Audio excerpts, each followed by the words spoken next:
Hello, this is Holden Albright. This episode is dedicated to the memory of Alfred Arbic, father of Rob Arbic. Great dude. Hope you all enjoy the show. Hello, everyone. This is Bill Apter, and I just finished taping an episode of Count It Out with Mike and Tyler, or Tyler and Mike. They're brilliant hosts. You've got to listen. You've got to see. Count It Out. Yeah, I endorse it. They've got the After Chat seal of approval. Can I get a who day? Congratulations, Mike from the Count It Out podcast. Mike and Tyler, congratulations on 100 episodes next week. I've never done 100 of anything, so that's got to be an amazing feeling to bang out 100 awesome episodes of your countdown show. I hear you guys are based out of Toronto, and you're also some Bengals fans. Well, shit, I was born a Bengals fan. My daddy played for the Bengals, so I got nothing else but to be a Bengals fan. Congratulations on your 100th episode. What an important milestone. Hey, I might have to start a podcast of my own and call it Flying Brian Pillman Jr. Podcast. Have a good one, you guys. Hey guys, it's Bronwyn Billington, also known as the Dynamite Doll, here to wish you a happy 100th episode of Count It Out with Mike and Tyler. I'm super proud of you guys and how far you've come, and also super happy we were able to become friends, meeting through doing your podcast. I hope that this next year and your next 100th episodes will be just as successful. Love, Chester and Bronwyn.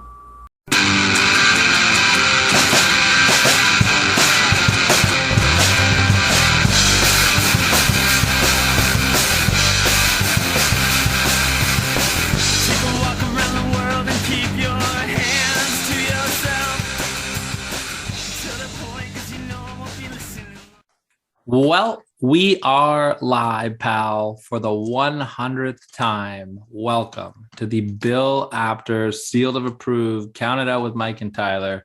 And for the 100th time, Mike, how the hell you doing? I feel weird, man. This is, second time on this show, but second time we've recorded it, and I'm drinking a coffee. Yeah, the daytimes are not kind to us. This is not what we do. Not like usually it's 11 o'clock, 12 o'clock at night. We're both in the bag, kids in bed, wives are in bed. No, both recordings for this show. My kid is 2 feet away from me. Could do something at any point in time, and I'm drinking a coffee. It feels weird. We'll get back to. I think we'll get back to normal next week. Well, before we get into everything, just want to say a big thank you to everybody that you just heard at the top of the show there, sending us some congratulations on our 100th episode. Some pretty big names there, and it ties in with the theme of the episode, because today we are joined by a huge name, huge name, current WWE producer / agent, two-time tag team champion. Like I say in our interview, big cat dad, TJ Wilson Tyson Kidd is joining us for a special interview on our 100th episode today. And big thank you, of course, to our friend Bronwyn. We love you so much. Thank you for helping us with this. It was a really fun episode too. A really fun interview. It's definitely my top 3 interviews we've done in the last 100 shows. He was just a lot of fun. He was just a real guy. Yeah, there's no bullshit about him. There's no, we weren't talking to Tyson Kidd on this show. We're talking to TJ Wilson, and it was really cool. It was very honest, very emotional, he told some really cool stories. Just let himself go. Loved it. And we're not going to give away anything we talk about. You can listen to that in a couple minutes here. But 100 shows, man. What are some of your highlights? I didn't realize, like the last couple of weeks we were leading up to this show, and I didn't realize like how important and how big this actually felt until about last week, the week before that. I sat down and I thought about it, and I'm really proud of us, man. Me too. And I'm the same way. I think it was because we're getting into like Royal Rumble season and WrestleMania season. That's usually kind of busy for us. You and I try to make the show a little bit bigger during that time. We try to do Royal Rumble shows and WrestleMania shows. So we're kind of busy with that. So we kind of, I don't want to say we forgot about the 100th show. We didn't. We knew it was coming, but I think the importance of it kind of got lost in us for a little while. And it wasn't until we were working on this TJ interview, and which came out of nowhere, man. I got to give you props for this, because we thought we were done. We didn't know what we were doing for this 100th show. We had somebody. We thought we had somebody lined up. We thought we were a pretty shoe in for somebody. I won't say who, but someone who's been on our show before, that we really like. And unfortunately, the schedule just didn't work. He just couldn't do it for us. Not his fault, not anybody's fault. Just it wasn't going to line up. So we were kind of feeling down. And then like 3 days before, I'm sitting around the house, and I get a notification from Instagram, and I see this message from TJ Wilson. I'm like, what? And he's responding to you from a message from like a year ago. No, I don't think it was that long ago, but it turns out that Bronwyn reached out to him and said, "Hey, man, these guys are awesome, and you should really do it." And I'm glad you mentioned Bronwyn, because she's definitely one of the highlights of our 100 shows. Not only did she do a great interview with us, but just what a wonderful person. Her friendship. Yeah, I didn't. Everybody knows I didn't get to jump on that interview, either of the interviews. So I didn't get to talk to Bronwyn, but knowing her through text and how we have over the last year, she's a wonderful, wonderful person. Out of all the guests we have on the show, I think we keep closest tabs on Bronwyn. So it's developed into a genuine friendship, and exactly. She's a great person. When we use the term friend of the show, we're not messing around when it comes to a couple people, Bronwyn being one of them. Another one being Holden Albright. Albright's really become a friend of the show. And you heard Holden at the top here. Of course, we're dedicating the 100th episode in the memory of Alfred. Arabic. Yes. That is, of course, Rob Arabic's father. Those who don't listen to the show regularly, if you listen to the show regularly, you hear us talking about Rob all the time. We're usually busting his balls, but in this instance, we're not going to bust his balls today. Rob is hands down our most loyal listener. He's been there since day one, and this is just the smallest thing we could do for Rob after losing his father last week. And Rob, we love you. We're glad to have you on the ride with us. This is just our, we wanted to throw thanks to Holden for doing that for us. We know that Holden is one of Rob's favorite indie wrestlers, so Rob was more than happy to do that for us. Yeah, and I've never got to meet your father, Rob, but I just knowing you and talking to you the way I have over last year, he did a hell of a job raising a great man. So we love you, buddy. He must have been a good, yeah. We love you, buddy. And we're gonna segue over. I don't want to do any news this week. I know the big stuff with Cody. No, we're just gonna talk. We're just gonna talk for the last 100 shows. That's all I want. Yeah, we'll talk about that another time. Whatever. It's exciting. Who cares? So this is our show. Mike, what's some of your highlights over the last 100 shows before we get into the interview? So, like,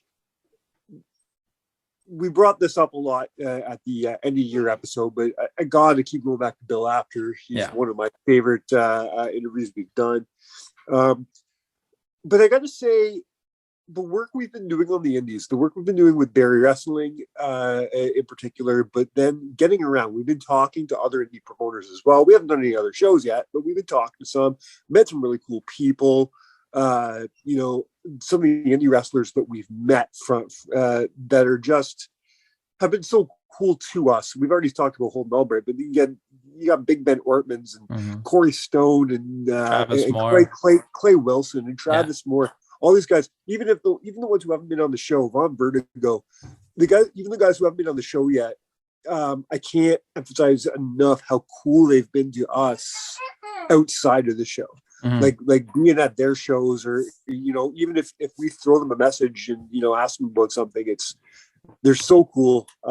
We've met some really, really great indie wrestlers in the last little bit because of the show. So that's a big time thing for us. Absolutely. And something else that's cool too, and I just got this email at you as we're recording. I was just about to say this. Our growth on YouTube. I just did. Almost over 80,000 views we've had on YouTube, which is incredible for a couple of nobodies from Canada. I want to talk about the growth of the show, man. It's just, we started this little thing 100 episodes ago, didn't know what we were going to do. We didn't know where we were going to go. For the first few weeks, the only people listening to it were Rob and your girlfriend. You know what I mean? So she says. Yeah, exactly. I think she was just giving us the hint, and that was it. But here we are, man. 100 shows later. We're creeping towards 100,000 views on YouTube. We're steadily growing on Spotify and other platforms. Each show gets a little bit better. Every once in a while, we'll have that show that kind of drags, and that's usually a Tyler solo show. Wow, good burn. Usually I throw those insults at you. You got me on that it's just watching the show grow over the last 100 episodes, from the views we've been getting to the interaction we've been getting to the guests we've been getting, to the fact that people actually know who we are at this point. Yeah, it's been cool for me too. Like, we did media work with Impact Wrestling to promote one of their pay-per-views. We're on the AEW media list as well, which is cool. And now we're interviewing a WWE superstar. It's just really cool. A current WWE producer. This is a first for us. We haven't, we haven't interviewed anybody who's currently working for WWE. So that's kind of cool. Yeah, absolutely, man. And I look forward to doing this. Of course, we have to thank our friends, like the guys who've been. Well, we're gonna get to that in a minute. I have a little segue for that. But yeah, man, I want to say thank you to you. This has been a great time. 100 episodes. Do you have a favorite list you've done? Favorite list I've done? Yeah. I always think back to the greatest NWA World Champions list I did. That's like one of my. Actually, I thought you were going to do the Ric Flair start. Well, that's, I think, your finest moment on the show, but that's a different story. We'll talk about that another time too. But I think that was kind of the one where I figured myself out on the show, and so that's fine. Do you have a favorite? I don't think so. I've been trying to. It's because your lists are all terrible. So there we go. I'll tell you what list it wasn't. Was your greatest Canadian pay-per-view of all time? That was not your greatest list of all time. That was a great list. How do you not have Unforgiven 06 on there? Whatever. Don't get me upset on 100th episode. Other than that, man, thanks again to everybody who sent us those beautiful messages. We haven't even heard half of them yet. Yeah, they're going to get played right now. That's our segue. The celebrity ones that came in the beginning were great. Thanks to Brian Pillman. He had us a little nervous. We didn't think that his message was going to come in time for us to edit this together. It was just cool to have Brian Pillman say "Who Dey" to us. Yeah, that's cool for me. We're still licking our wounds after the Super Bowl. But talking about interviews, man, one of the best we've ever done. Would you say it's the best we'll ever do? The best we've ever done? I mean, at the moment it is. I hope it's not the best we ever do. I hope we keep growing. But I was trying to put the Bret Hart spin on Bret it. Hart spin. Yeah. Well, I fucked it up. Yeah. We're going to go to TJ Wilson's interview right now. And right before that, one of the highlights for me of the last 100 years has been getting to know all the awesome people that we've worked with and come into contact with. And right before the interview, a lot of them took some time to send us a special message. So guys, thank you very much for that. Please enjoy the TJ interview, and we'll see you next week. Hey there, Mike and Tyler. It's your friend Adam Conta. I've never been accused of knowing all that much, but there are 3 things that I know for sure. Number 1, the build to Ric Flair and Shawn Michaels at WrestleMania 24 was trash. Number 2, the reverse battle royal was not that bad. And number 3, I am extremely proud of you two for making it to 100 episodes of Counted Out with Mike and Tyler. Congratulations. Attention, everybody. Quiet down, because it is time to celebrate the 100th episode, not of the Classic Match Classroom, we're getting there, but of Counted Out with Mike and Tyler. Guys, I am so proud of all of the work that you've put in to reach this huge milestone. Every episode, every interview, everything that you guys do is phenomenal work. And I'm so happy that I get to be a part of the Counted Out family. Thank you for welcoming me with open arms. And I hope that your 100th episode is much better than Shawn Michaels versus The Undertaker in Hell in a Cell. I guarantee it will be. Guys, have a great episode. Congrats on the big interview with TJ. And let's go Bengals. All right, wrestling fans, this is Jonah from Rewind, Recap, Relive, sending a much, much deserved congratulations on 100 episodes to Mike and Tyler. Count it out with Mike and Tyler. I remember the first day Tyler reached out to me. He says I reached out to him, but it was the other way around through Instagram. And he said, can we do a SummerSlam, I think, prediction, something, a list. They're big on lists, right? So he said, can we do a list? I said, sure, let's do the list. I came on.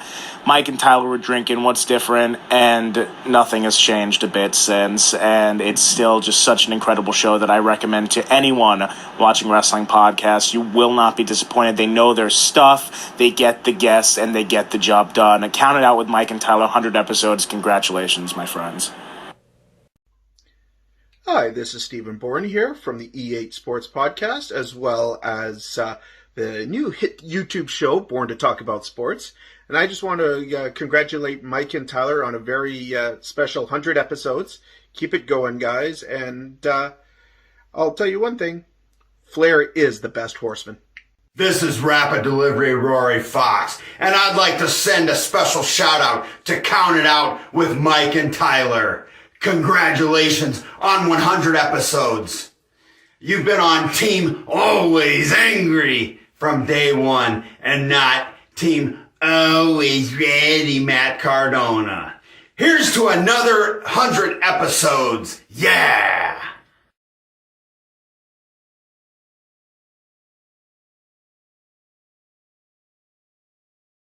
Did you hit record? That's not my job. How is that not your job? Because I'm the one that says the fun things. I'm the one that pushes the buttons metaphorically. You're the one that actually pushes the button. Just another thing for me to do on the list, eh? Okay, fine. I will do the button pushing from now on. Oh, wait. I did hit the button. Okay, let's just do this. Awesome. I'm so happy we're doing this. Me too. Happy 100th, fellas. Thanks for making me do this. Yeah, thanks, guys. I hope you both grow up. Yeah, me too. I'll talk to you next week, bud. Bye. Bye. Hello, this is Holden Albright, congratulating Count It Out on making it to 100 episodes. Hey, Count It Out listeners. This is Stephen Kerr, aka The Ginger from Triple G, Ginger's Gridiron and Golf Podcast. Just want to give a shout out to Tyler and Mike from Count It Out on their upcoming 100th show. Well done, boys. I know it's been a grind, but you've kept at it. Congratulations. I've been there from the start, and I'll be there right to the end. 5, 6, 7. You've been counted out. What's up? It's Nick Dieterding here with the Universal Wrestling Podcast. I just want to say congratulations on 100 episodes. It's been really fun to watch you guys each week, and I can't wait for the next 100 episodes. You guys are the definition of hustle. And Tyler, I appreciate all the advice throughout the years. Cheers, boys. Hey, James here from Primetime Conversations and Cafe David 8. I want to say a big congratulations to Mike and Tyler, everyone else Counted Out for reaching 100 episodes with your great episodes, which includes your interviews and your top sevens amongst many other great content you put out. Pretty sure the best is yet to come, and this is only the beginning. So, you're out now on the road to 200 episodes, and hopefully I'll be joining you on the show once again. So, thanks again for inviting me, and yep, congratulations and good luck on the future.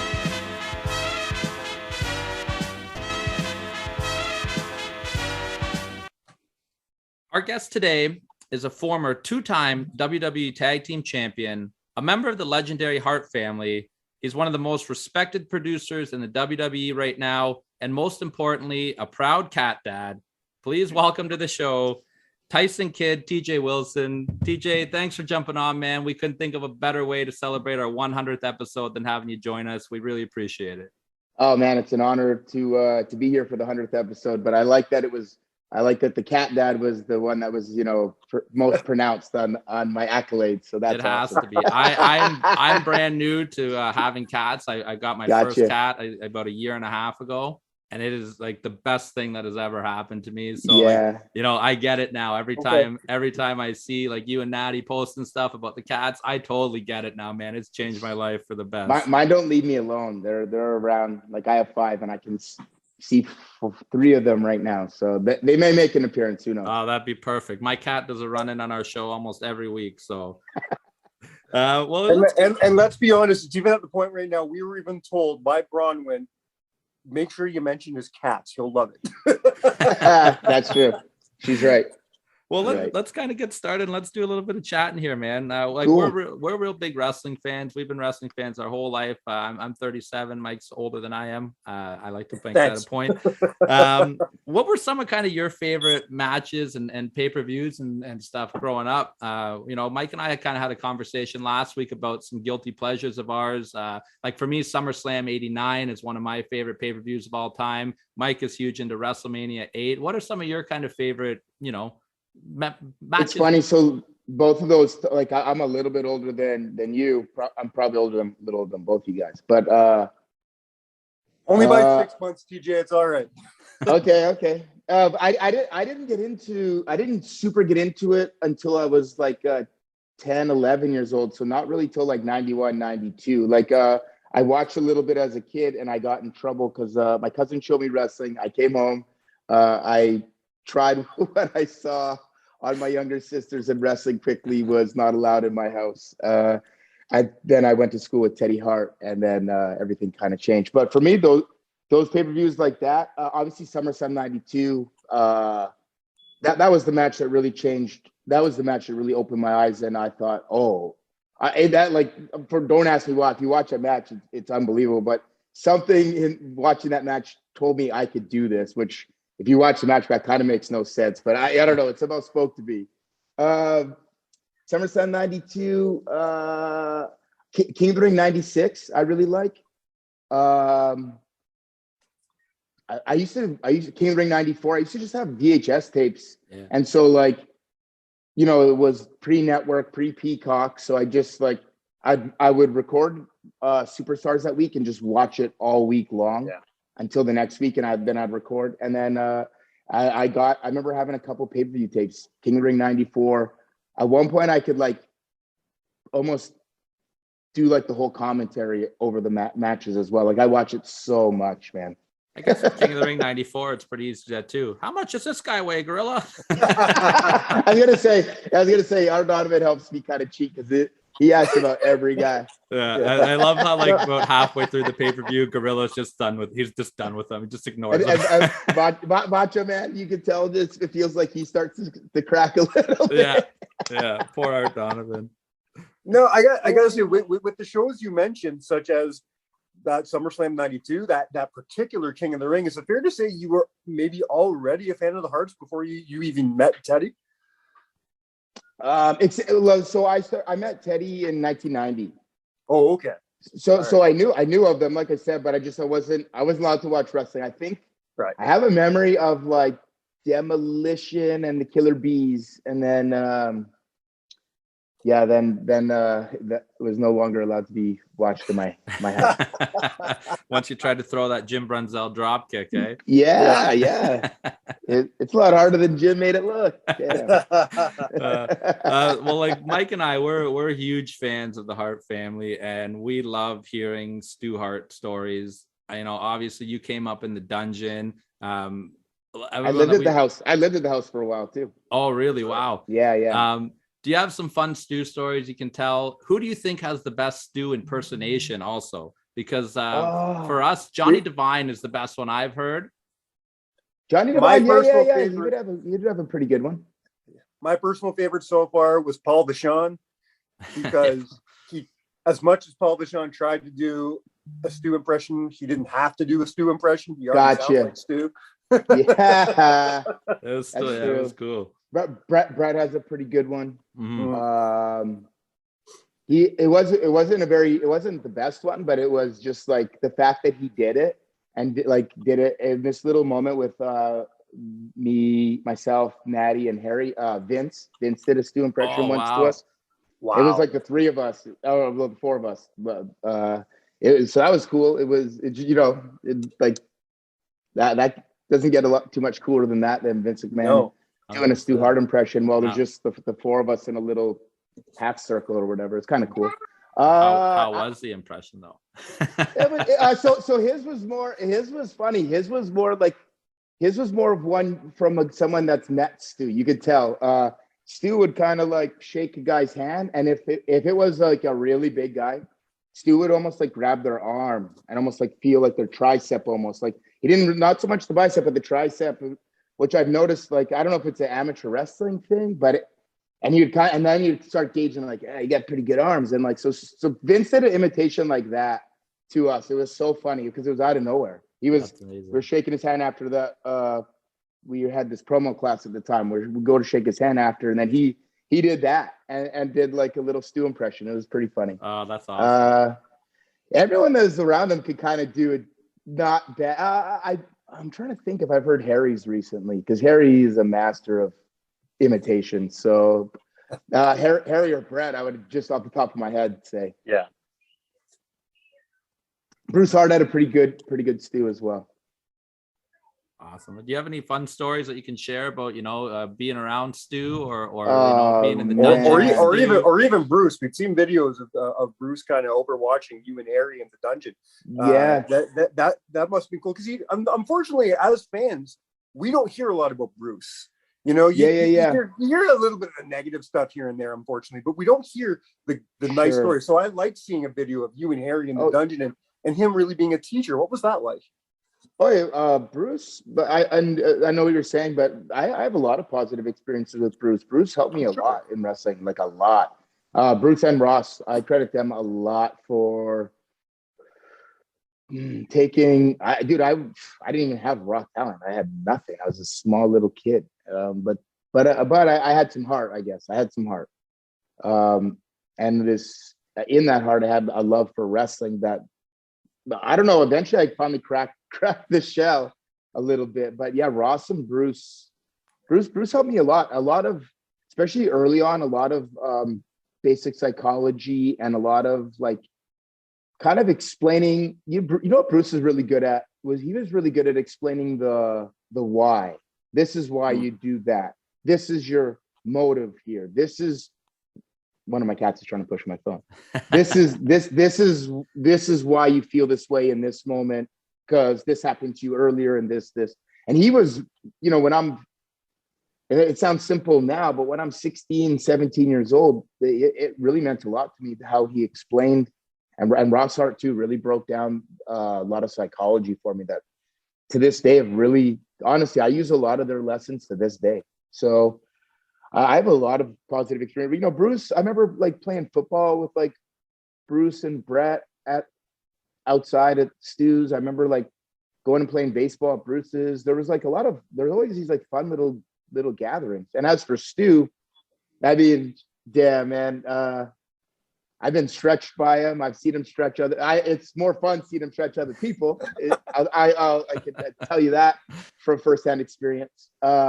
A funny story was we were filming a show for YTV at the time called like Alpha to Omega. I've never actually seen. I one time on TV caught like the littlest last second of the episode. Anyway, I'd already been stretched. Then Stu was talking to the producers about like other wrestling holds he knew, and they wanted to see some more. And now earlier the stretching was inside the dungeon on the mat. Now we're outside. And Stu called Harry. They called Harry over. And I was like, yes, Harry gets that stretch this time, not me. And then Harry and I are by the ring. Harry just dropped down. Harry like dropped down on the ground. And then like out of a TV show, just like that, I'm just standing there like, TJ, you. And then I remember I kind of kicked Harry in the ribs. He's right down at my feet. And I go get stretched by Stu on the concrete, on the gravel, in like with no shirt on, or this like little skinny tank top. My back is so straight up after. Thanks, Harry. Stu was so generous, man. Like he would. I have a lot of like. I went to a lot of Sunday dinners. We'd spend a lot of like. I remember like there was a lot of times I lived at the house, and there'd be a lot of Monday nights just Stu and I in the kitchen watching Raw, like and just kind of get his take on a lot of things. So I have a lot of really cool moments with Stu. That's so awesome. Those are like priceless moments to get that type of advice. Oh, and feedback unbelievable. From Stu watching Raw, like. And then like like funny things. So one time there's a guy that was in the kitchen. I think he's from California. Came down for the dungeon to train, and so he lived at the guest house across just like not across the street, just on the property. Lived at the guest house. So he was in the kitchen watching Raw with us one night, and Raw in Canada aired. At that time, it wasn't live. It aired 10 to midnight in Calgary.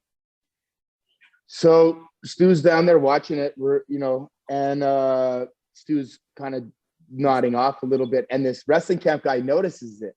But I've been around the family at this point like 8 years. Like I don't have everything figured out, but I have some things definitely figured out. And I remember this guy like waking Stu up and saying, "Oh, Stu, maybe you should go up to your bed." And I remember Stu was like, "I'll tell you when it's time to go to bed. I'm good." And then like it just was so funny that like I knew like don't bother him. Like he's gonna kind of nod off. Like man, it's 11:30 at night, man. Like it just was funny. Like this guy thought he's looking out for Stu and only kind of waking him up, helping him out, only to get admonished and maybe. And dude, and one thing could lead to another. Next, Stu might be demoing a hold on the guy in the kitchen as we're watching Raw. Like, that's so great.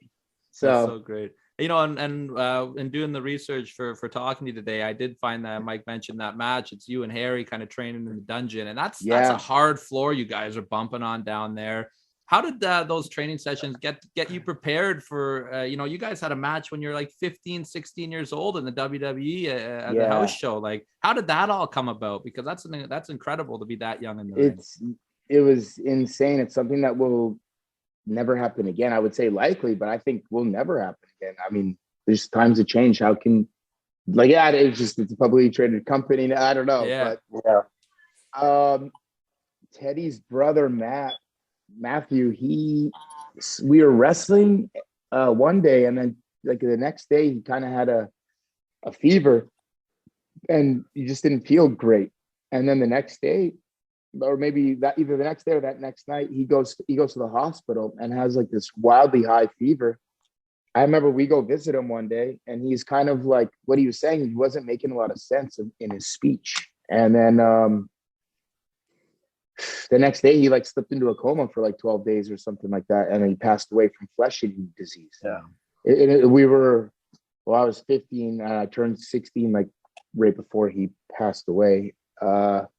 It was crazy, man. We were, like I said, we were wrestling like 2 days prior to him being in this like coma, and then it was a wild process, because it was like, okay, they're gonna amputate one of his arms, he's gonna be okay, and then it's like, well, they're gonna amputate an arm and a leg, but he'll be okay. It was wild. This flesh-eating disease just spread. So out of that, Davey, I just remember one day hearing a rumor about it, like this smallest little rumor, and then Davey said, "Hey, I talked to Carl DeMarco. You guys are going to you're doing a match as like a tribute to Matt at the Saddle Dome next month." And I was like, "What? That's for real? Like, how does that happen?" This is at the time, this is WWF. But yeah, so it was like it was a tribute match to Matthew that they put us on the show, and some of the proceeds went to the Children's Hospital from that event. To the best of my knowledge, I remember always being told at the time that like Shawn Michaels took his pay for that weekend, for that week. There was a bunch of shows in Alberta, and he donated it to the Children's Hospital, is what we've always been told. So it's what I've always believed, which was really cool of him. But just, yeah, man, that's how that came about. It was a sad thing that brought it about, but then the experience from it was, I mean, insane. I mean, I'm 16 years old. Harry's 11, but I'm 16. I'm going to high school. And that show's on a Saturday. We're on the front page of the Calgary Sun on the Sunday, which is the Calgary Sun on a Sunday is a giant newspaper in Calgary. And then I go to school on Monday. So that was cool. It was really cool to go to school the next day after being in the front of the newspaper for wrestling on a WWF show. And at the time, I'm like 100 pounds. Not even. The next year, I start 12th grade, I'm 100 pounds. So I'm like 90 pounds or something. Like no one at my school thought, oh, I think this kid wrestles. Oh, you can tell he's a wrestler. No way. I'm No. 90 pounds, 5'4" or 5, 90 pounds. Man, get out of here. That's amazing. Mike, you got something you wanna ask over there? Oh yeah, I got no shortage, man. So we don't like to stay in a timeline. We like to jump all over the place. Okay. DJ, keep it Awesome. interesting. So I'm going to jump a bit in time here. One of the things as a wrestling fan, one of the things that gravitates me towards a certain wrestler that makes him my guy, I love it when you can watch the show and just tell that dude is having fun. Like it's like screw the business, he's having fun. On the current product right now, if I'm watching, I'm loving watching Brock Lesnar because he's not there. He's there. He's just having fun, and I'm loving it.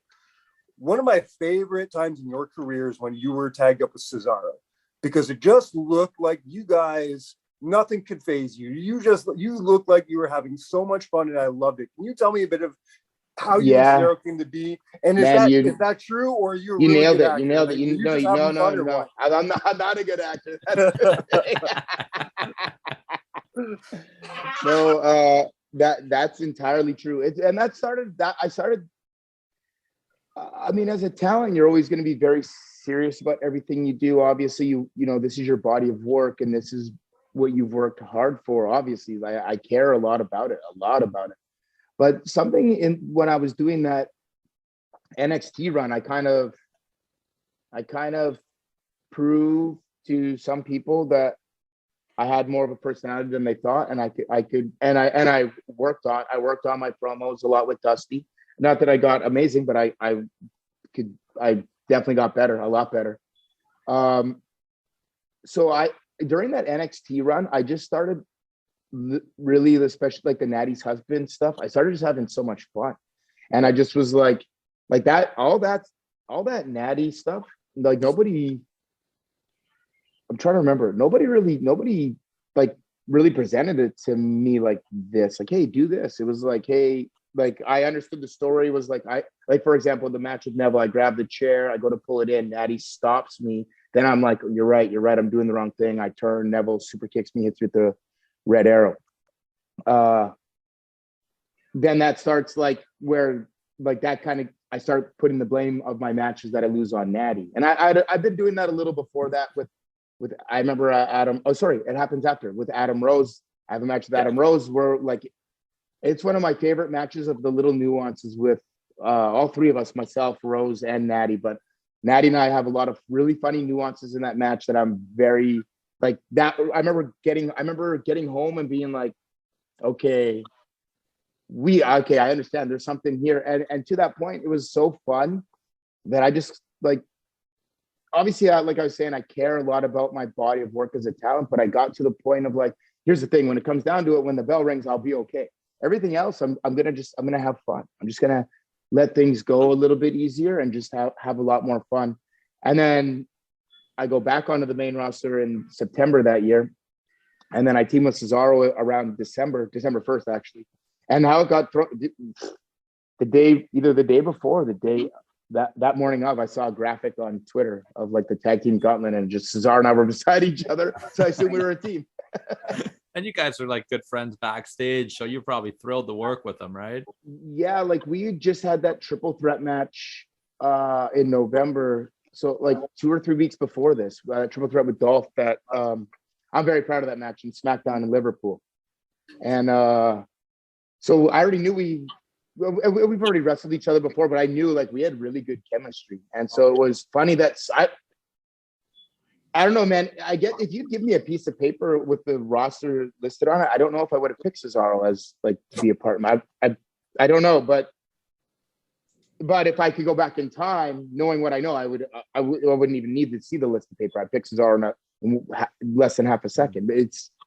It was so much fun. Like, and I'm glad that you were able to see that and feel that, because honestly, we were having fun. I just showed one of the kids that I've been training.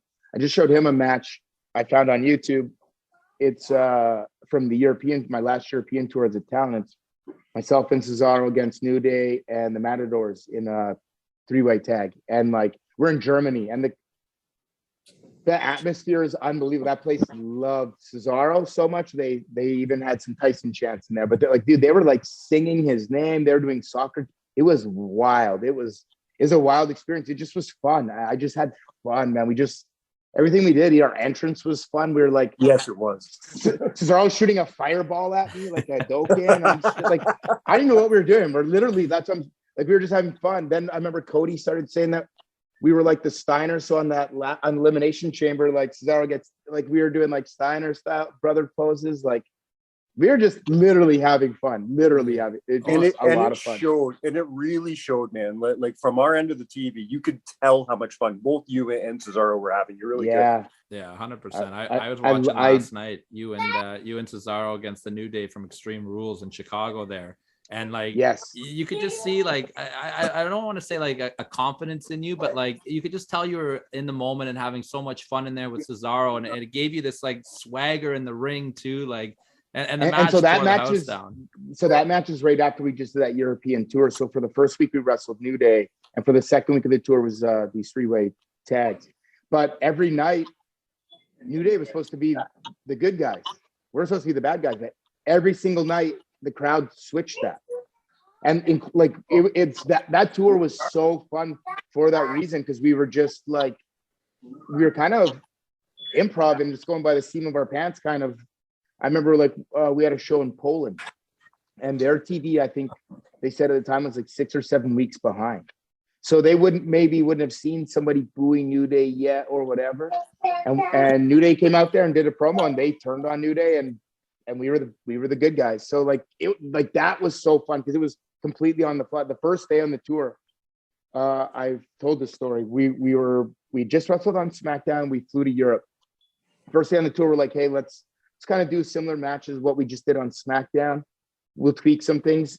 Everybody's tired. Everybody's always tired from that first flight. And it's like, after this, we'll put together some amazing matches. And that's not to discredit this. One we had on SmackDown was very good too. It's just, we didn't give them their own performance. Anyway, we get out there and they boo the hell out of New Day and cheer us. Wow. And I hid behind like the ref and they cheered it. I hid behind Natty and they cheered it. And I was like, do we switch this? And I asked everybody. I asked Woods, who's on the floor. I asked everybody. And on the fly, we changed it. And it was so fun, man. It just that encapsulates my whole time with Cesaro. Was just it was fun. I had so much fun. And I knew I didn't have to worry about anything. I knew like my partner is one of the best wrestlers in the world. So right. if I'm messing things up, no problem. I can tag out. He'll fix it. Okay. No, I like that you mentioned like those overseas tours, and you've had the privilege to wrestle all over the world. And even like really early on, from when I was doing my research, it looks like that you did a tour in New Japan as a Stampede kid, and you're in there with guys like El Samurai and Jushin Liger. Like, are you having to take a step back and kind of pinch yourself and be like, am I in the ring with Jushin Liger right now at such a young age?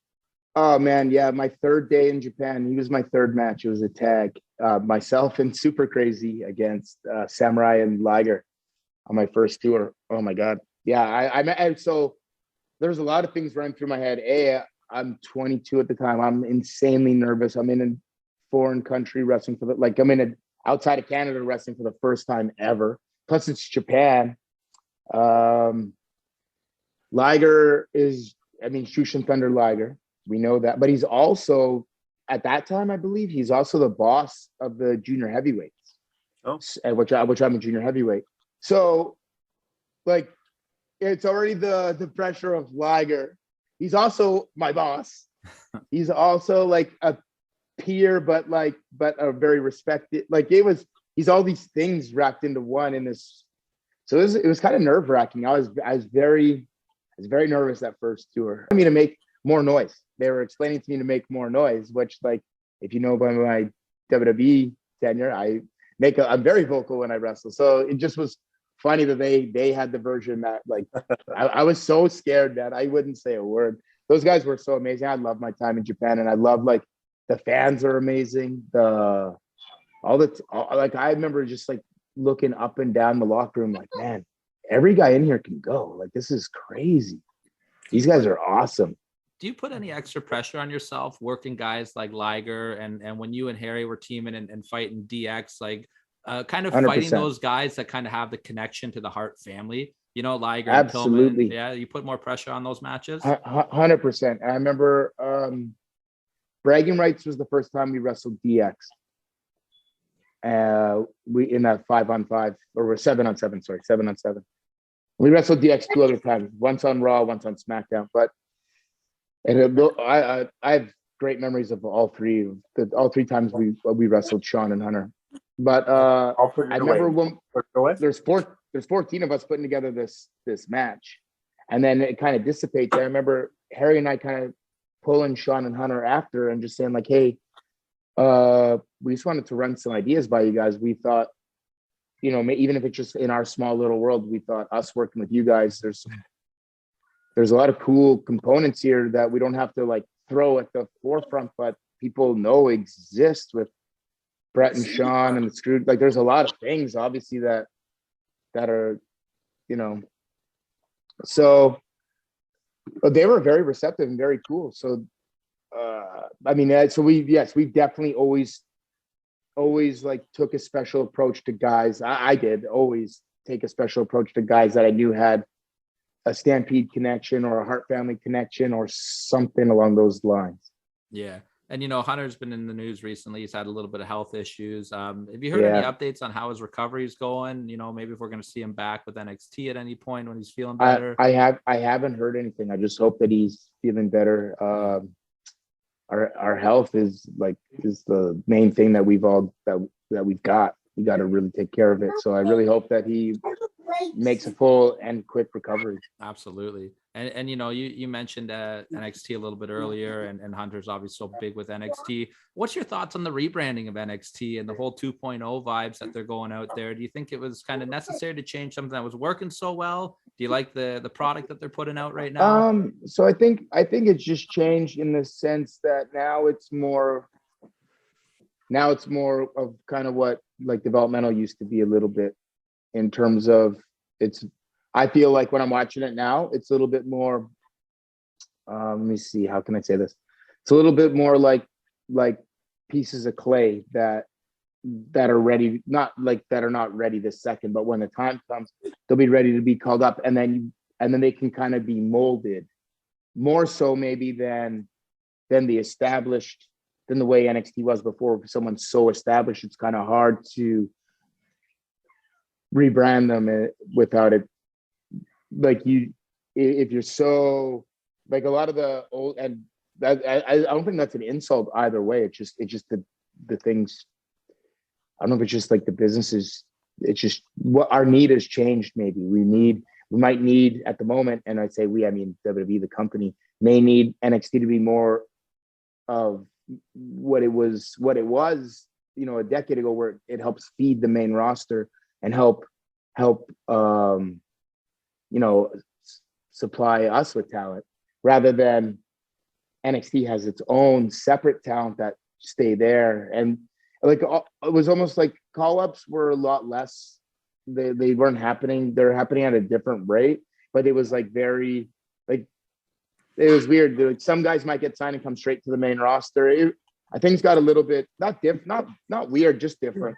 And I think what we're seeing now is a little bit of a revert back to like, this is like if FCW were like amplified, but still straight developmental and not like NXT became its own brand. There's no doubt about that, obviously.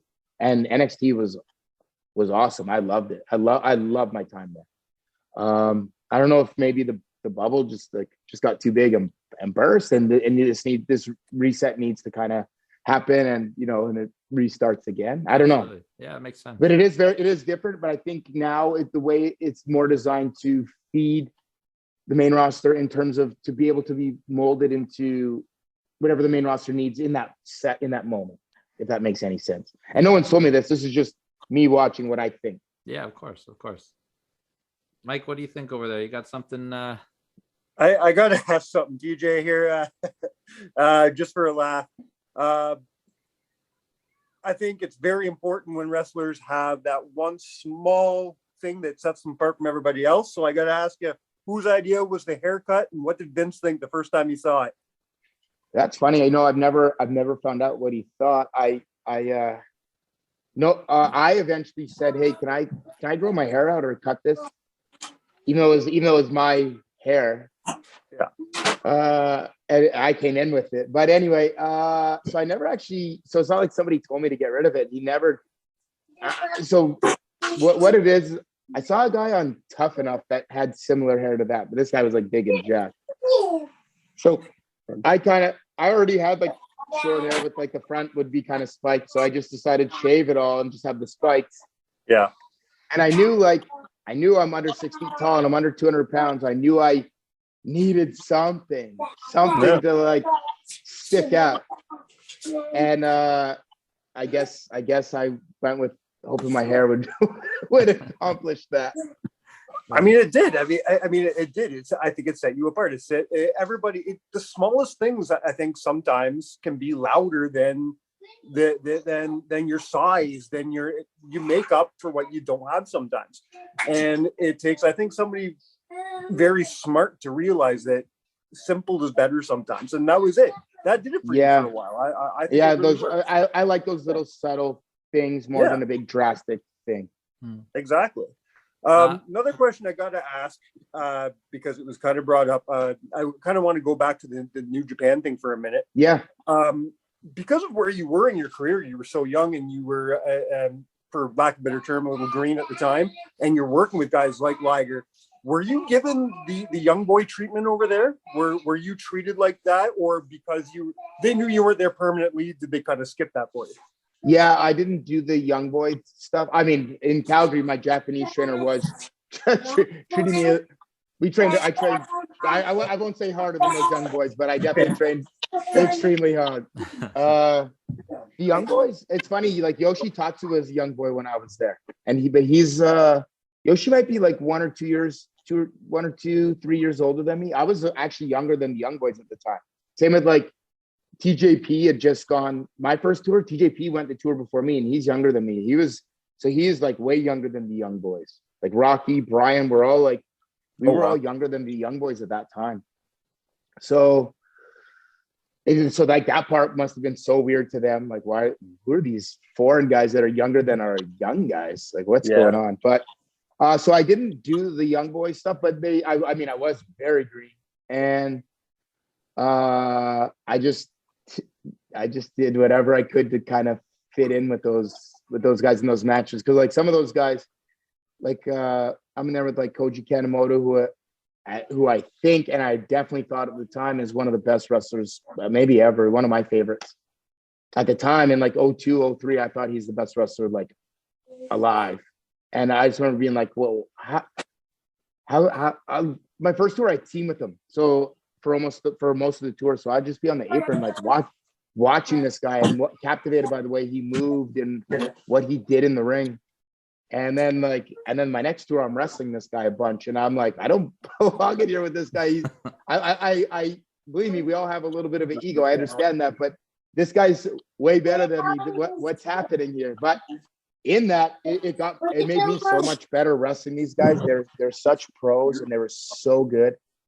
El Samurai, Kanemoto, Kakihara, Naruse, Jado and Gato, Minoru Tanaka. Lots of great names there. Man, and then my second tour was with Brian, and I were a team like the whole tour. I didn't do one singles match that tour. It was all tags. Actually, there's a lot of 6 and 8 man tags. It was like it was fun. It was very easy. It was a lot of fun. And it's just me and Brian teaming up the whole tour. That's so cool. I mean, that was easy. Another easy one for me. If I mess this up, my partner, he's pretty good. He'll take care of this. That's your new gimmick. It's just to find the good workers and sit there and make sure they cover it. Yeah, hell yeah. That's called working smart, not working hard. That's called being a good foreman. That's it. Another night in your career that must have been really fun is one that I was actually in attendance to live. Monday Night Raw in Toronto when Brett fought The Miz and won the U.S. title. Like, how cool was that for you guys to be out there and have that moment as a family with Brett? Damn, that's really cool that you were there live. That's like the one time that I ever got to do something like that where like we got loaded on like the side. We're in some room, and then like when Regal and Kozlov are coming down, like somebody sends us, and like it's a scary feeling because I don't know if it's changed now because that was that's crazy. That was 12 years ago. Wow. I don't know if now they'd have a monitor for the talent or not. Like, but Harry and I are there in this room with like the person. They obviously have a earpiece in and they send us when to go. But like we don't have a monitor or anything. So like we just run. Like we know the path we're supposed to take, but we just kind of run blindly and just like hopefully Regal and Kozlov are in the right spot when we hop over this railing. But that was so fun in Toronto. That deal with Miz. I remember in the day, I was like, yo, I can hop up, springboard. If Miz has Brett's legs for the sharpshooter, I can springboard and drop kick Miz. And everybody looked at me like I was insane. And they thought that, they're like, no, if you do that, you're going to land on Brett or Miz is going to land on Brett. That's horrible. And I was like, guys, what are you talking about? You don't think I have enough body control to drop kick and turn my body? I'm not going to, I promise you, with everything that I am, I will not land on Brett. I promise you, I will 1,000,000% take care of him.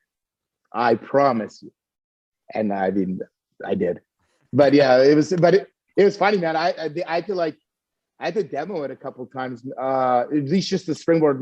And then I go in and I show them like, look, I'm gonna hit here. I'm gonna land here. I'm telling you, I'm gonna be okay. They're like, well, you're right. This idea you have is great. We just don't know if it's possible. And it was. We did it. It was awesome. It was. Miz is great for those types of things. I mean, not for Miz is great, period. But he's really great for those types of things. Being a heel and like, you know, when the time's right, he gets his ass kicked. I have to say this: when we won the tag titles, one of the things right towards the end is like Miz goes to roll Harry up and he puts his feet on the ropes, and then Brett swipes Miz's feet off the ropes. Then Big Show comes. I do like a cannonball off the apron on the Big Show, and then Miz is looking at Brett and Harry rolls Miz up and Miz kicks out. But I remember Big Show said like, hey, maybe that should be the finish. And he would have been right. It would have got a hell of a reaction. He's right. But Miz was pretty cool. Miz is like, well, here's the thing. He's like, I've talked a lot of trash. So he's like, I think these guys should hit me with both their finishes and beat me. He's like, wow. I think they should do the heart attack and the sharpshooter. So like, that's the kind of guy that Miz is. Miz isn't worried about if he looks strong or not. When maybe he is to get to the proper point. So when it's right, he can give it all right back. That's awesome. That's so smart of his awareness. And Miz is so like strong as a character that doesn't hurt him either. It just makes him stronger. It gives him that didn't hurt him one bit. And then I didn't know, like, I remember then Big Show punches Miz after. I didn't know that was happening. I'm in Gorilla when I see that. I'm in Gorilla and I see that. And I was like, I just remember thinking like, damn, Miz just took both of our finish, and Big Show's like, if he doesn't play his cards right, he might be the biggest baby face out of anybody in the next couple of weeks. Like that whole time period for you guys must have been really cool because, you know, a couple months before that, WrestleMania 26, you guys get Stu in the Hall of Fame. The whole family's out for Brett versus Vince. You got the big spot with Harry where you got the clothesline Vince. What was that whole weekend like for you, to try to sum up, and for the family as well? It must have been really special. It was insane. It was very special. Phoenix, that was in Phoenix. Phoenix always has a special place. And I don't know if it's because of that WrestleMania, but I love wrestling in Phoenix. I love being in Phoenix. I love Arizona. But yeah, where's the rest of it? Man, that whole week, because WrestleMania is like a full week thing. But being in Phoenix that whole week and like being around the family and seeing how excited they were for Stu to go into the Hall of Fame. And this is the first time the family's done something with WWE, especially in this capacity, in over a decade. Mm-hmm. So there was a lot of like hesitancy and stuff from some family members that hadn't been around. And I think, that kind of got lifted very, very early on. I think the company really made a point to show they're going out of their way to make sure everybody in the family was pretty well taken care of during that week, which we were. I was there obviously working. I funny enough, man, I'll tell you about that week. I wrestled Rey Mysterio on Superstars at the Raw taping. So it was everyone's there, Raw, SmackDown, ECW, everybody's there because we're filming all the TVs that week in one day, and then we're in San Jose, and we're flying to Phoenix in the morning. And I wrestled Rey in San Jose, and they did Raw live, and then they did 2 Superstars matches. I think it was Punk and JTG, and then myself and Rey. And I get to the back, and because they done Raw first, Shawn Michaels was in Gorilla. So I came back from the match with Rey, and Shawn and Vince were like standing ovation, which meant the world to me, obviously. These are 2 guys that I respect a lot. And it just was insane. So that started that week for me. Like I remember going, like that Wednesday at the hotel, running into Jack Lanza, and he said, I'm sorry. It might've been on the Friday because Superstars aired on Thursday. So I ran into Jack on the Friday at the hotel, and he said, "Hey Tyson, I saw your match with Rey. That was a hell of a match." And like Jack Lanza's here putting it. And I was like, "Damn, man!" Like I'd never gotten so much mileage out of one match in my life because like Brett was at that taping and Pat Patterson was at that taping. So I had a lot of like people that I really like and respect and look up to coming up to me about and Rey is the man. Rey is the man. MVP says this, and I always have to say it if I mention Rey, especially in interviews. But like MVP said one time on the bus, if ever somebody's talking bad about Rey, punch that guy in the face because they're lying. And he said it one time on the bus, and like that was 13 years ago, and it's still stuck in my head because it's true, man. It's so true. If someone's saying something bad about Rey, they're lying to you. He's the best. He's the nicest guy in the whole world, man. He's the best. He'll do anything for. If you have a match with Rey, he'll do. And he'll do anything for you. And if he likes you, even more. He'll do anything for you to help you be better. Every time, 100% of the time. Yeah, he's one of the best to ever get in the ring. So I had that going in that week too, and then we got told about the involvement in the match the night before, after the Hall of Fame. After the Hall of Fame, we met up in a room and kind of got told what we were going to do, but they didn't have everything, like it wasn't all laid out. And then the next morning was a really early call time because we're on the West Coast, and I remember getting to the stadium at like 10 a.m., 11 a.m. or something, and getting summoned to Gorilla to speak with Vince, and that was when we kind of laid out the heart attack on the floor, the clothesline. So I mean, and then all of a sudden the next night on Raw, we're wrestling Miz and Big Show, and it just like, and like we're with Brett, and now we're being told to do sharpshooters. Like initially was like, do not do the sharpshooter when I first got called up, and when I'm in FCW, do not, which is fine. Okay, no problem. These are the rules. I have no problem with that. That's easy. But now it was like, hey, do the sharpshooter on Miz, then Big Show will pull him out. And I was like, yes, now you guys are secretly giving me like this really established finishing move. Thank you. Yeah, it's amazing. and no pressure working a spot with Vince at WrestleMania, right? Yeah, no pressure at all. None whatsoever. Oh my God, man. Oh my God. His advice was, hey, make sure you hit me. And I was thinking, man, I have to. That's what's gonna break my fall. when I see that spot that you guys did at Mania, it reminds me of the story that Brett tells when they're in the gentleman's club and they're doing all the finishes on Vince and Jim's sitting there going, the Hart Foundation would have laid it in. Dude, it was exactly that. I was like, what's happening? I got to close. I remember when Vince was the one who laid it out. He asked if I'd ever done the finish up the top to the outside before, and I lied and said, yeah. When would I have done it on a live event? What are we talking about? So, and I just remember thinking in my head, I'm gonna have to like hit him like he's gonna have to take a lot of this to break my fall coming from up there. And then he said, "You better hit me." All right, You got it. I already was going to, but now I just have verbal affirmation saying we got to do this. Oh, because then you're probably going to get in more trouble if you don't hit him, right? Oh yeah. With your role in the WWE now, what's the biggest difference in working with Vince as a talent compared to in the producer role? I mean, it just happens for me. From where I was as a talent. Now, if I'm a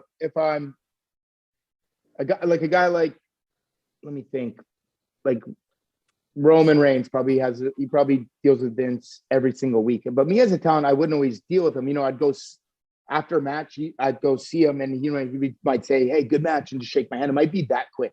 A lot of times he might have advice, or once in a while. One time I got yelled at. I can think of one time I got yelled at. It was funny. It was when I was teaming with Cesaro's against Orton. I slipped on the springboard. He wasn't yelling at me about slipping. He's yelling at me because I was rushing around, because I was very nervous wrestling Randy. Randy's someone I hold in high regard, and I only wrestled him that one time. I was very nervous. My timing was really bad in that match, like really bad. It's really bad in the Randy Cesaro portion of the match too, where I grabbed his, my timing was bad that day. The next day we wrestled Cena and Bryan, and I was equally as nervous, but we were told not to bump Bryan, and that's the same thing. It's first time I'd ever wrestled Cena in my life in a match. So anyway,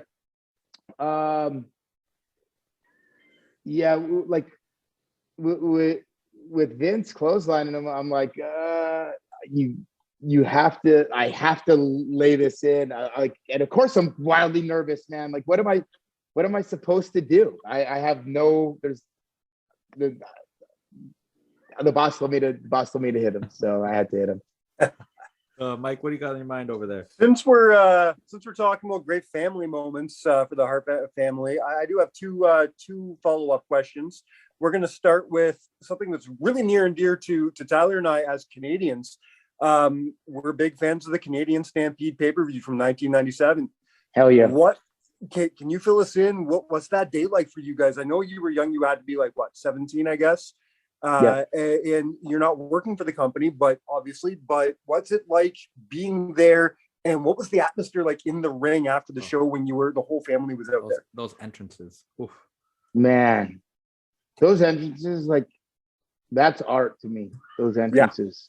I watch it back. Like I watch it back. I don't know if it's because of my injury or just my age or both, but I'm like more emotional now as I'm older. And like, especially sentimental things, and like I in a good way, but I can't watch that. I can't watch those entrances without like tearing up. Mm-hmm. I think those entrances are art, and I think like it's done so perfectly. And each guy that comes out like gets a little bit bigger reaction. Like it's so crazy.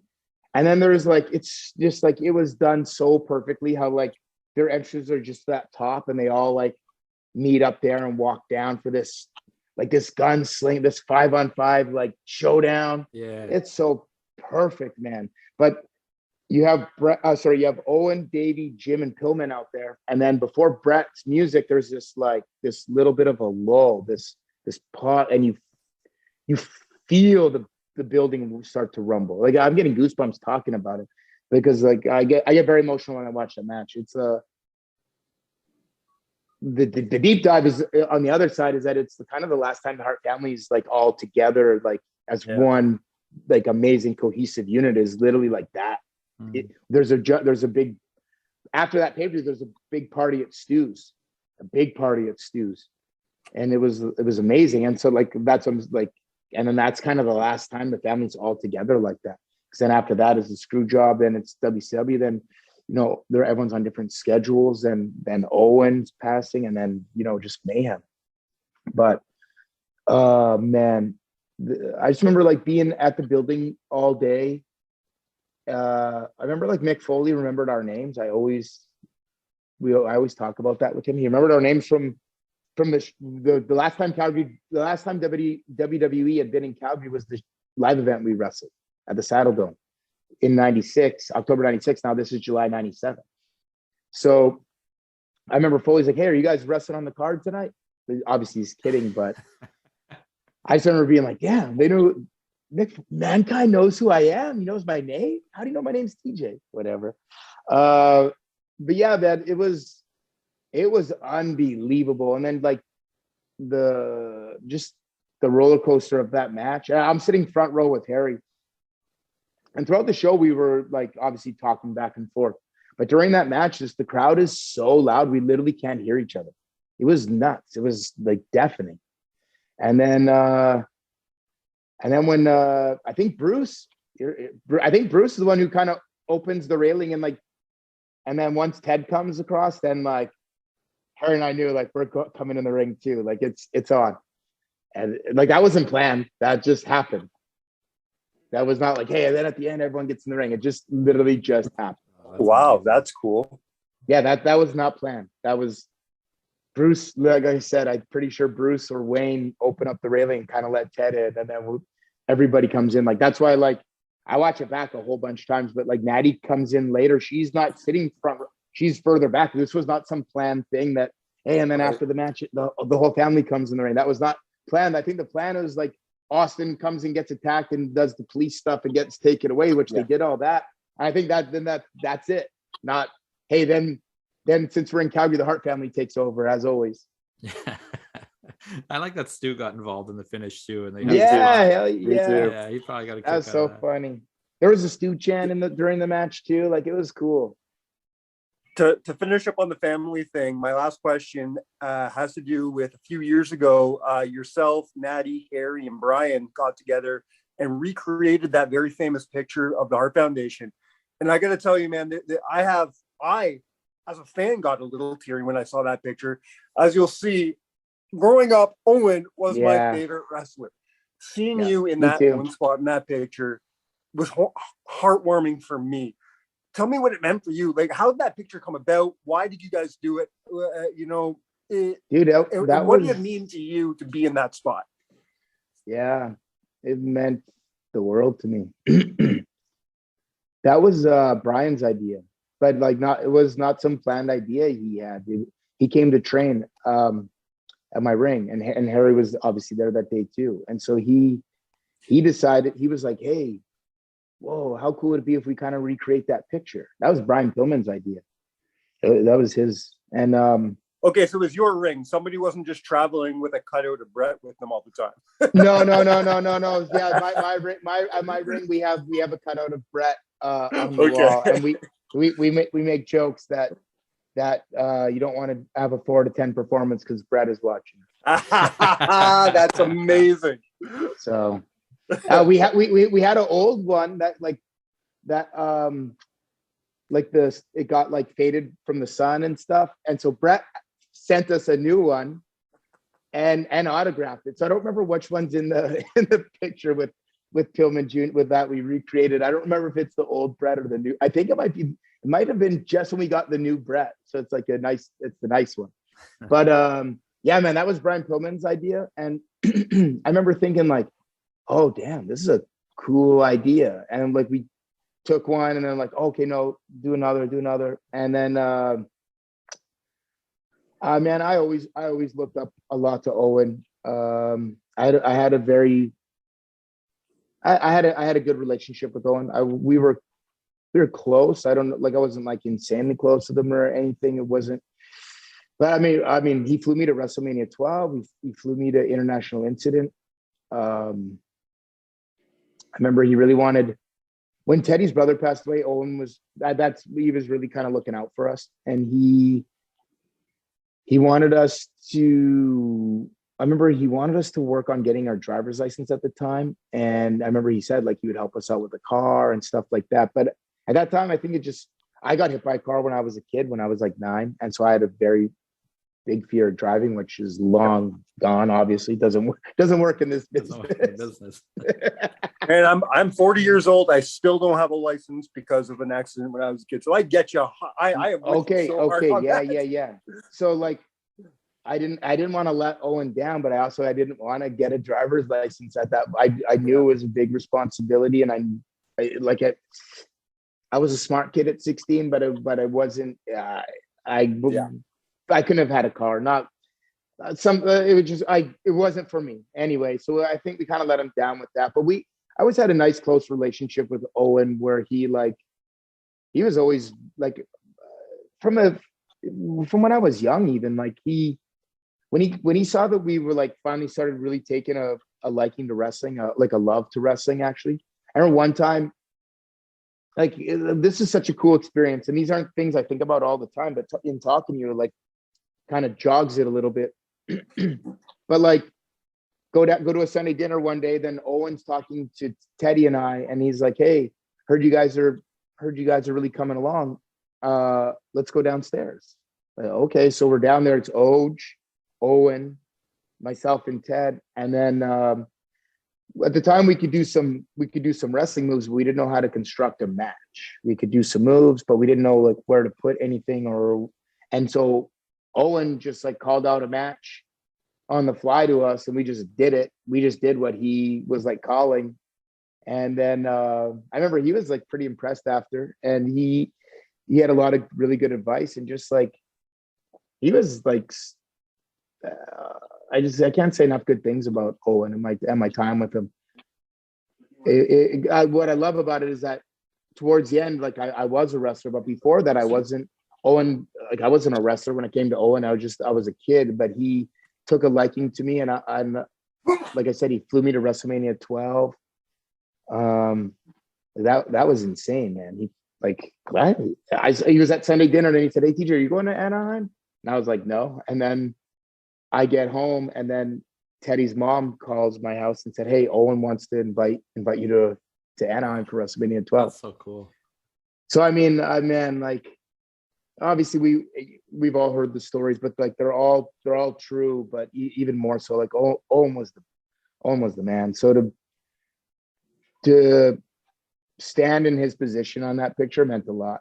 And I wasn't trying to say I'm Owen by any means. They just someone needed to stand there. And I think if it was anybody else, and I truly do believe this, if it was anybody else in that picture, I think the fans would have revolted, going, "No, you can't stand where Owen stood." Nobody said that about you. Nobody. Yeah. Because it's you. I appreciate that. You know. Something that's kind of cool too, and I just kind of was thinking about this. I'm looking at your tag team history. You know, you and Cesaro, you and Harry. A lot of similarities between like the Hart Foundation. You know, like you're the technical guy, and Brett was the technical guy, and then the Anvil was the big muscle. Did Jim give you lots of advice on how to work in that type of style? What's some of the best advice that the Anvil gave you? Oh man, he gave me hilarious advice. Before going to Japan, he's like, they like to throw these little leg kicks. He's like, but if you hit him with your outside of your, almost like your forearm, right on the right part, it'll hurt their leg more than it'll hurt your arm or something. It just was. I didn't have to use it, but he was giving me like genuine advice.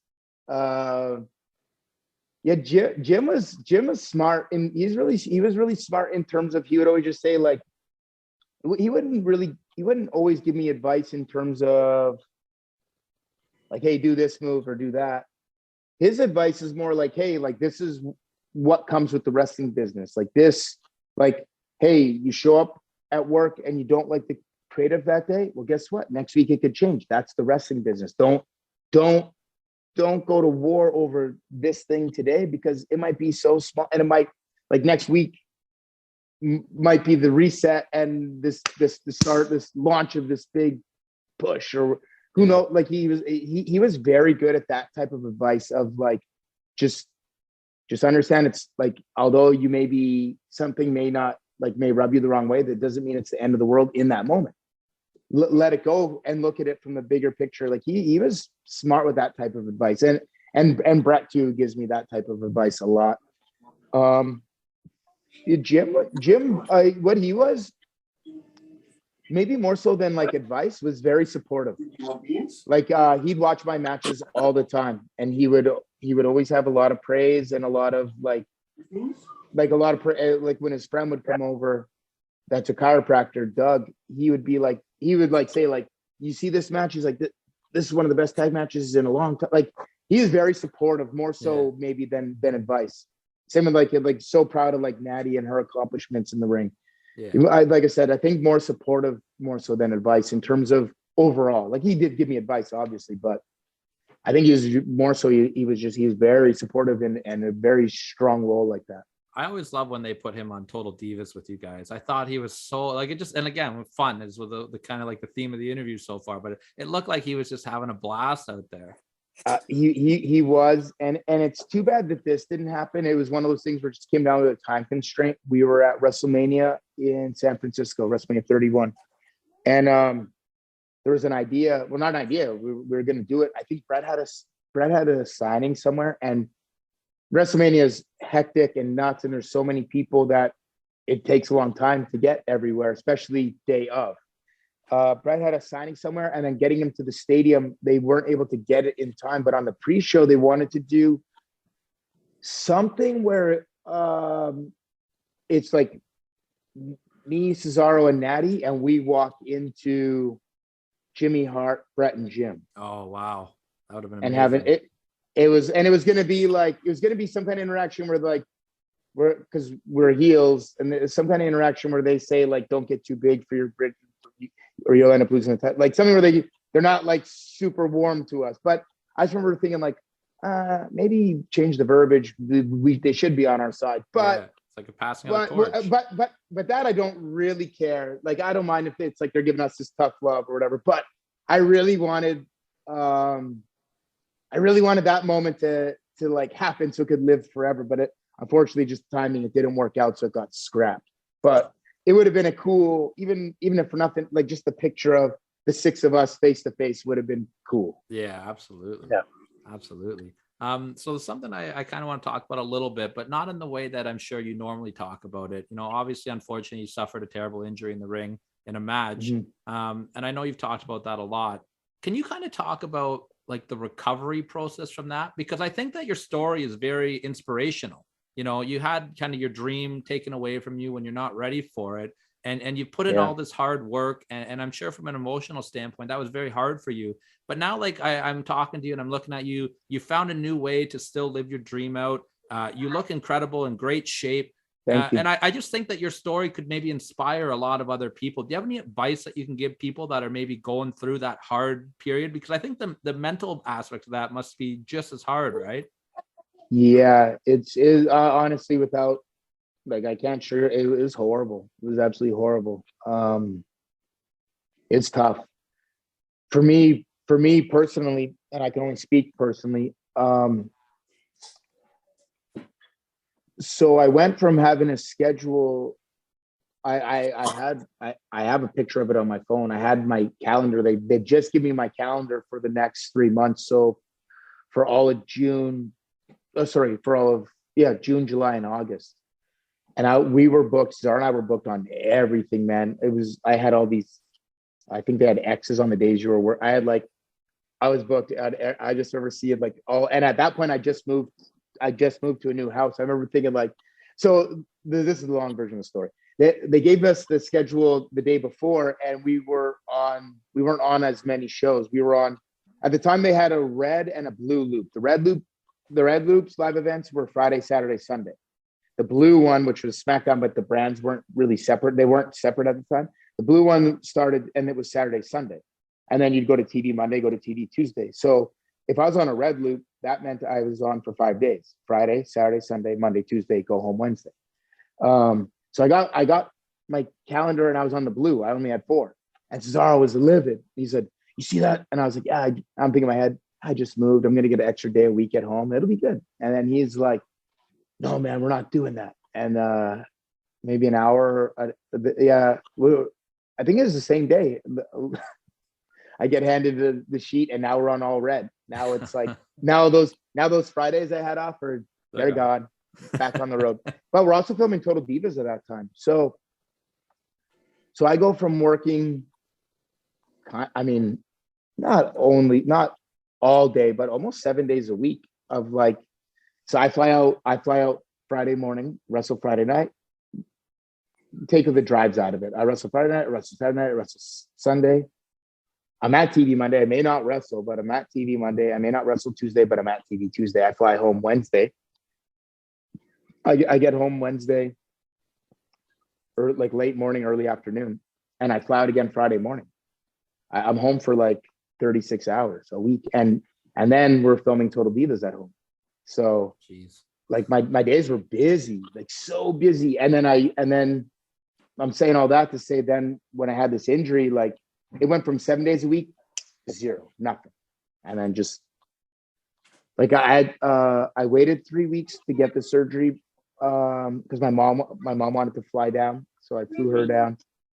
I got the surgery, and then for the next, so I got the surgery end of June 2015, and I started as a producer 2 years later, like almost to the day of my surgery. I mean, it was a long recovery and a long process, and it was tough, and it was like with my knee was different. I knew I was coming back to wrestle with my knee. With my neck, I knew there was a great chance I wasn't. Yeah. With my knee, the knee's different. I also I can do therapy. Like once you got to let the tissue heal. Once the tissue's kind of healed, now it's on me to kind of mold that tissue into my tissue. So I have to like do that work. With the neck is different. They fuse a bone, and it's that.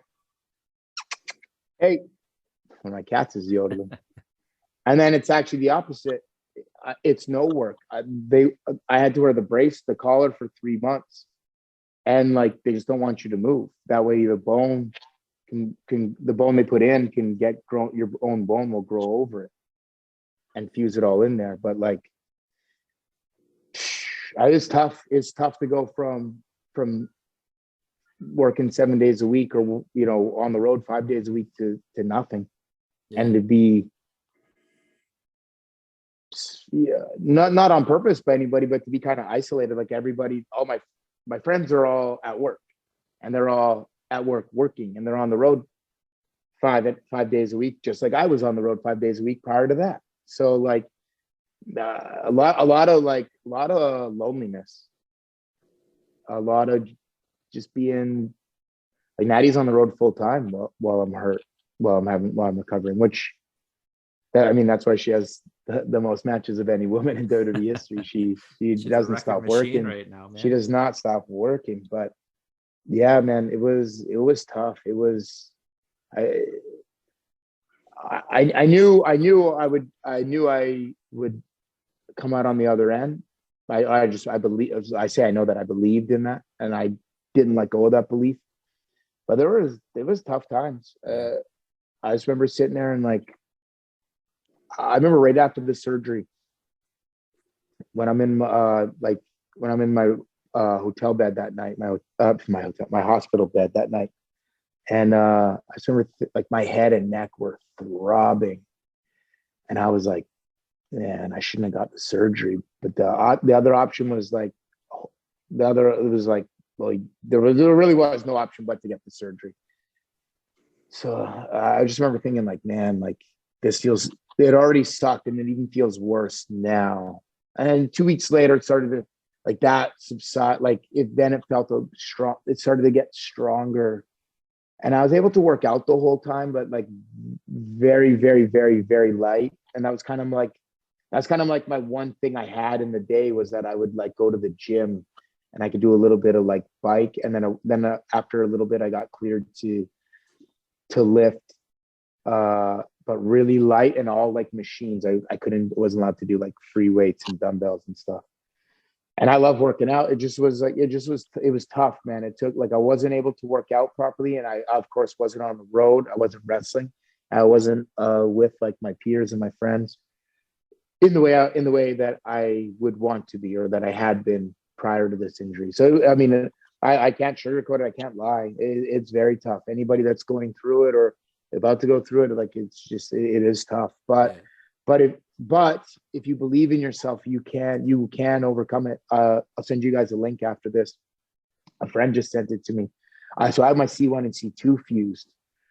I was supposed to lose more than 50% of my range of motion side to side, but I have fairly decent. I'll send you guys a video of this. Of my friend sent me of a a guy on TikTok who had his C1 and C2 fused, and I like he might be able to do that. Jeez. Yeah. Like so, I don't know why I have like whenever we're in he was here in Tampa, did my surgery, but now he's in Phoenix.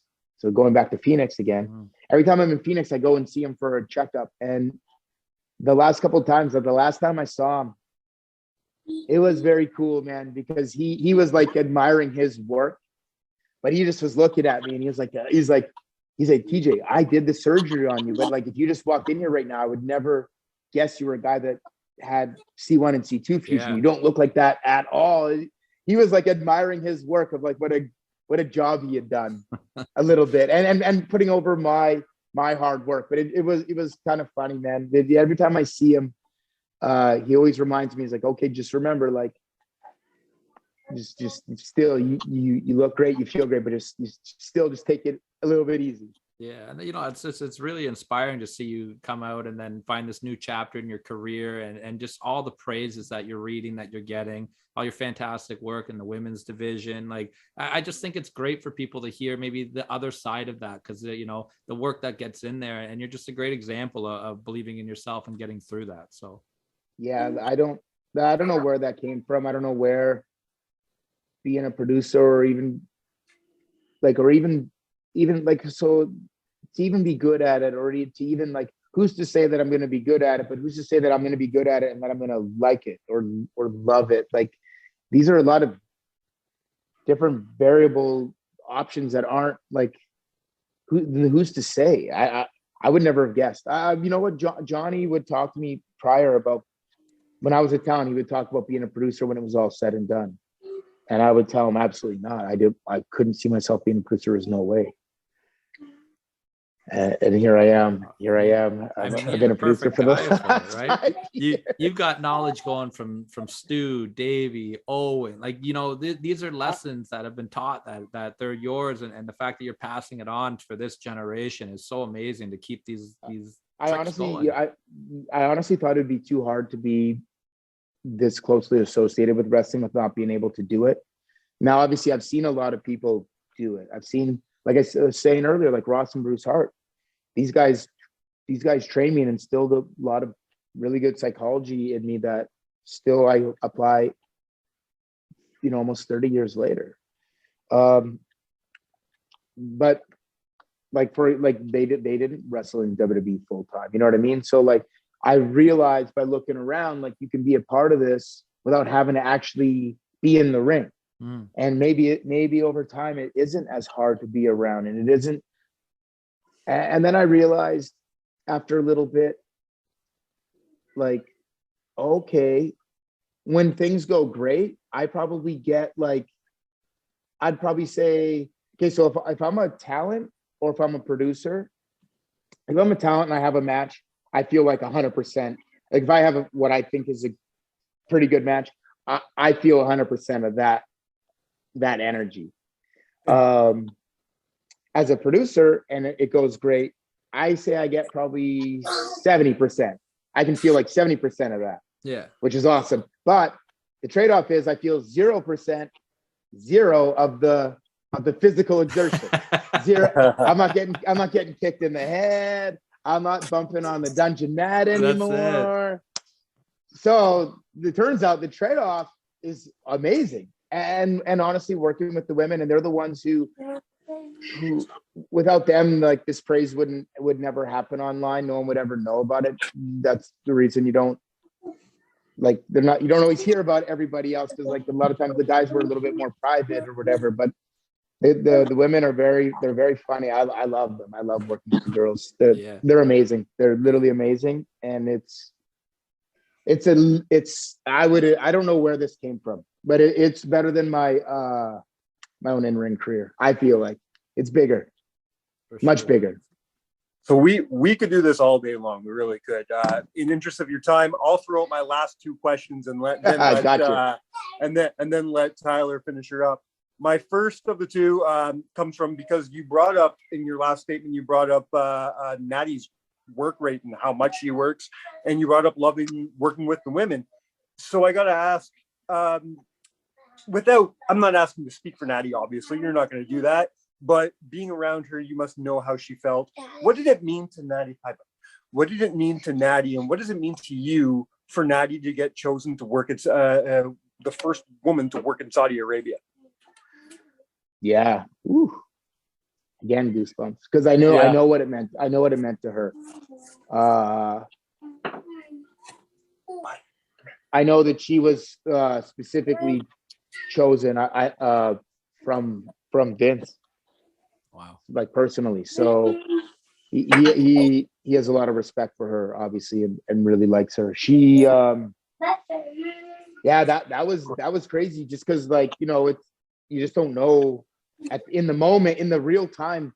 I remember I'm backstage in Gorilla watching the match, and just like a water bottle gets thrown on Natty's entrance. I just remember thinking like, oh, and then nothing else, no other incident, obviously. And now we've been there a few, like that match. Those women just had a crown jewel. It was awesome. But go back to like that Natty and Lacey match was so special, because like this is like for real groundbreaking. This does not happen over there. This isn't like a record. This like isn't like a record in like a wrestling record book. This is like a real world thing. These two women having this first ever match over there. It was big, and on pay-per-view from emulating from Saudi Arabia. Like, it was crazy. I was so proud of them. I was so proud of both of them, especially like, it's kind of funny because Lacey is from the military, so she like told Natty, like, no matter what, we're gonna be okay if this, like, she has in her mind little, like, she had escape plan. Like, she is funny, man. She is. It meant the world to Natty. Natty,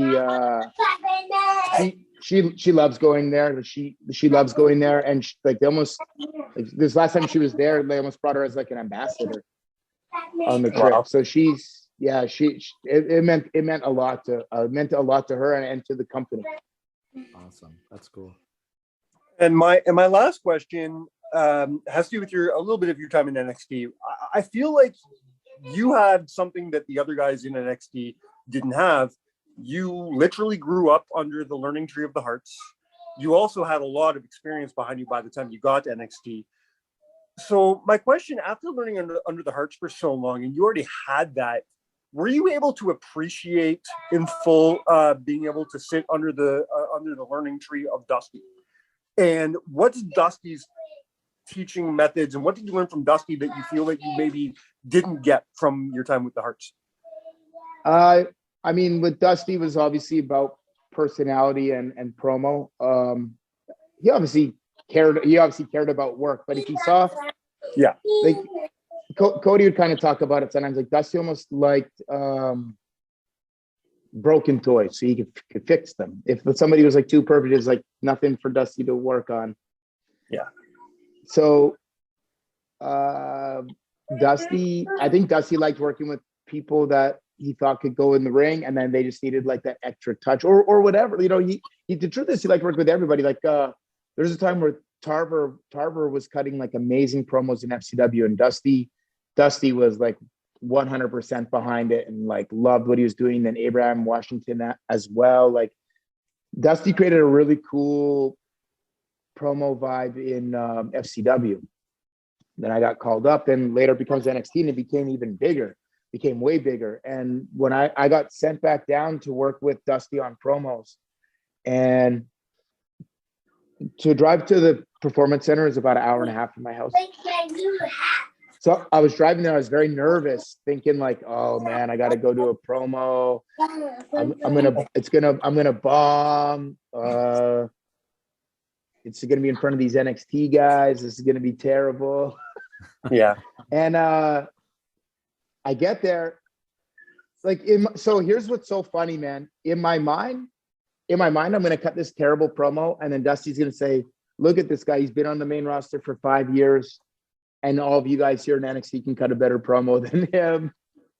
Whatever. In my mind, I'm playing out the worst case scenario possible. The truth is, and this is what I really learned from Dusty. This is how I really figured out this everything we do, not just in wrestling. but especially in wrestling for me is confidence. It's all confidence.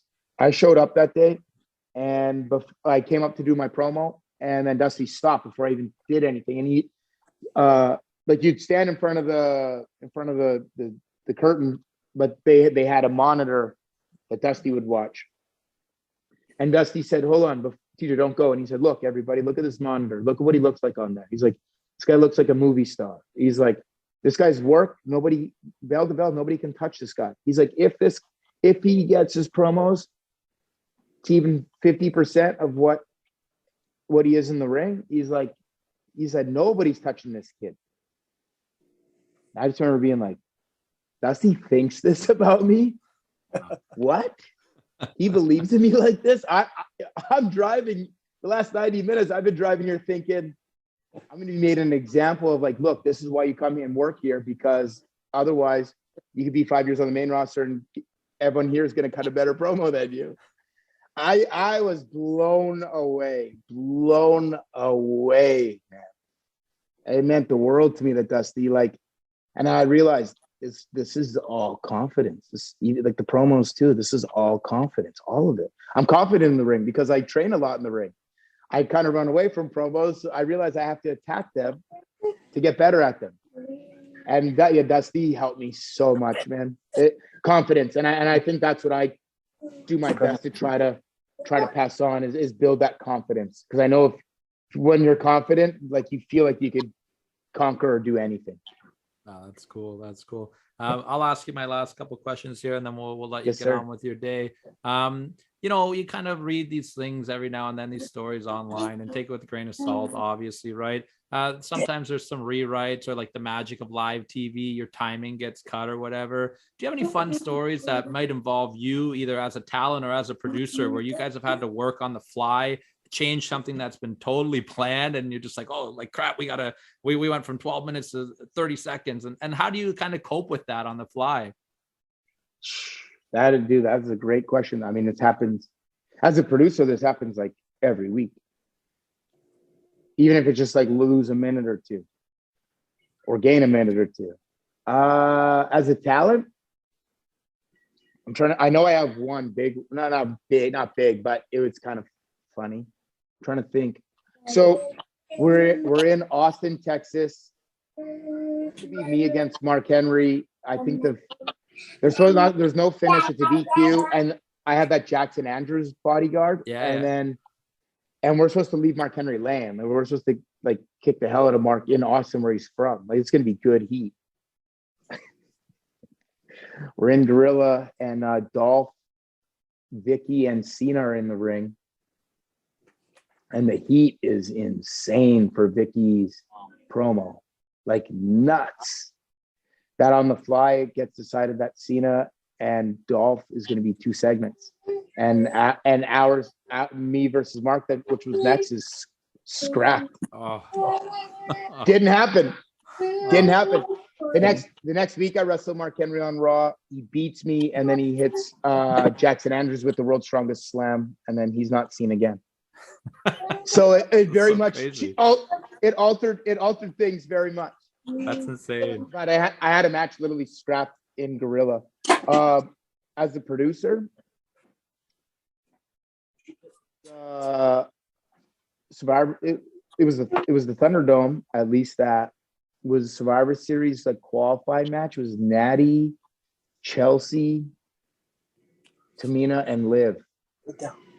And Chelsea was supposed to win, and Chelsea broke her wrist. Oh, geez. Like one point, Chelsea's supposed to make a save and doesn't make the save, and I thought, oh, it's like it was her first match or whatever on the main roster, like her first one back on SmackDown, and Chelsea's supposed to qualify, and she broke her wrist. And she's supposed to make the save. I said Chelsea's gonna make the save. She didn't. Then I thought, oh, okay, she miscue. Then someone buzzed me like, yo, Chelsea broke her wrist. Then it's like, now I have to, like, now I'm getting confirmation on now who's gonna win. And at one point, it was like, Tamina, no, Natty, no, Liv. So it was like in a 4-minute match or however long that match is, We had 4 different finishes. That's amazing. and three of them were on the fly, completely on the fly. Live TV. I mean, it was Thunderdome, but it was live. It was live. So I mean, like that's crazy because it's one thing if you have 20 minutes, you have a lot of time to think about it and figure it out. In a crunch, it's tough, and four different brains thinking. It's just crazy, man. Those two, I think those two really stand out for that. That's crazy. I just kind of quickly before we let go want to talk about kind of what you're working on right now. One thing I love seeing is all the clips that you're posting on your Instagram of the training sessions that you're doing with people in the warehouse there. I love seeing even stuff like when you got Brody Jr. in there with, working around, because it's kind of like, it reminds me of a throwback to the Hart family, bringing you when you were young, training in the dungeon. How did kind of your training center come about, and how much fun are you guys having in there doing that? So much fun. So we were looking for a place to store these supplements and also set up a ring. And I knew I wanted a WWE ring because, and I know, even if I didn't work in WWE, I would say WWE rings are the best rings I've ever been in by far. And so I knew I wanted to train people. If I want to train people, I want them to be trained in a 20-foot ring. I don't want them to train in a 16-foot and then have it's harder to adjust 16 and then go into a 20-foot ring. It's harder to adjust from being in 20 and down to 16. That's a little bit easier. Mm-hmm. The other way is going to blow you up and throw your, it becomes a lot. So anyway, I always knew I wanted a WWE ring. So I'd reach out to Johnny and then I'd reach out to Vince, and then, man, it was crazy. I reached out to Vince and he was like, yeah, no problem. He was great with it. And less than a week later, I had a ring sent to me. That's awesome. A WWE ring. I think they used on some European tours or something. But it was during the pandemic. And so they were like, okay, we can send TJ this ring. And then they put in a memo to build a new ring to replace the ring that they just used. And since we were just doing Thunderdome, there were no tours. They had more than enough time to take care of that. So it just, for me, luckily, just the timing just happened to work out. Otherwise, it would have been a bit harder, I think, and taken a bit more time. I love it. I absolutely love it. I love even days where I feel if I feel a little burned out, I'm like, I don't really want to go. Once I go, I feel great, and ideas just start coming in. I just something about this wrestling thing, man. Even if I avoid it for a couple of days, it comes right back. And the ideas just come instantly. I can't, just how I'm wired. I love it. I appreciate it. But it's funny. I can't get away from it. Oh, 100%. And even from a fan standpoint, I think right now is the greatest time to be a wrestling fan on the planet. There's so many great things out there, whether it's, something smaller like GCW, the stuff Impact and AEW does, and the WWE's hitting home runs on all the major shows right now. Someone who's watched this for over 30 years, this is amazing. If I couldn't imagine if I were a kid right now. Right. Yeah. You I told you guys earlier, right? King of the Ring 94, I played the hell out of that tape. Yeah. I would watch Action Zone all week long. We're Todd Benville. Where's my update? Yeah. You mentioned earlier about watching wrestling in Canada. You have to wait till 9 o'clock at night to see it. Now, in the internet era, you can watch whatever you want, when you want. You have 15 shows every 3 days to watch. Man, we were lucky to get WCW Nitro a week late. Yeah, I was going to say we didn't get Nitro till '97. Yeah, exactly. I remember being a kid. Davey had DirecTV, so I remember catching some Nitros at their house, but otherwise. It didn't air in Canada on TSN until '97. I remember being a kid in '92 and putting Superstars on Saturday afternoon, and Mean Gene opens the show and goes, "Ladies and gentlemen, your new world champion Bret Hart," and I'm like, "What?" And I'm picking up the phone, call my friends, are you seeing this? Our guy's the champ. It's just so fun to not have. Dude, I remember. So it's. Well, they say it's Hart time, but I think I've always been late my whole life. I'm late for things. It's just how the Hart family is, and so am I. So it's a perfect marriage. and then they just think I have heart time, but it's not from them. I just am late anyway. But anyway, I remember getting to school and Teddy's brother like met me like literally right before we have to go to homeroom and was like, "Hey, do you know dude, my school started at 8 a.m. This is like 7:55 or something. And I'm so tired. He's like, "Do you know who the WWF champion is?" And I was like, trying to like going through I was like, Ric Flair. He's like, "No, Brett." And I was like, "What?" He's like, "Yeah, Brett won last night." And then literally like ding, like the bell starts ringing. I have to go to homeroom. Like, "Oh, what?" And so I knew a couple days before I turned on that Superstars that Brett had won the title. That's great. That's amazing. That's one of my. I remember you saying. I remember that. Yeah, that's when like they make one the of announcement. my favorite childhood wrestling memories. Is that Yeah. Brett was my guy, obviously, right? So Yeah. before we let you go, we just want to thank you for all your time. Can you tell everybody about Workhorse Fitness and all your social media where people can find you? Yeah, on Twitter at TJ Wilson and Instagram at TJ Wilson 711. I couldn't get TJ Wilson, so I just added my birthday 711.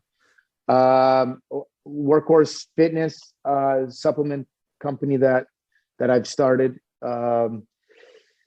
We are so just with shipping costs and stuff over this pandemic, it got really crazy.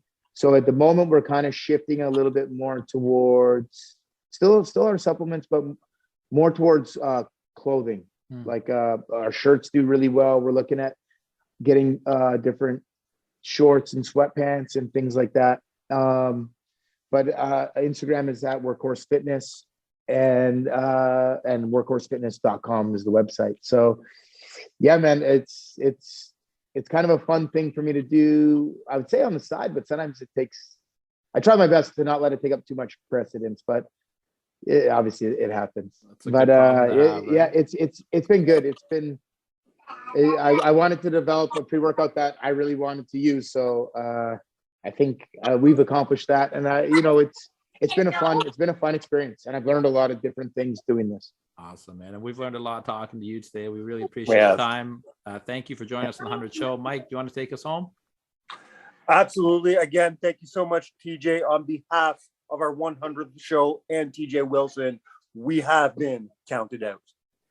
Thank you guys for having me, man. It's an honor to be a part of your 100th episode. I really appreciate it.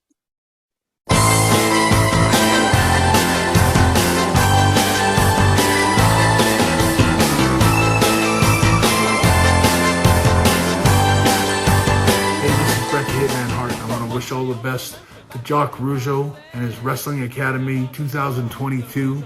I know they got a big event coming up, a big contest, and a great opportunity for wrestlers across Canada, men and women, to train and maybe win $5,000 and ultimately get a chance to train with QT Marshall and the Nightmare Factory and maybe get a chance to maybe wrestle for AEW.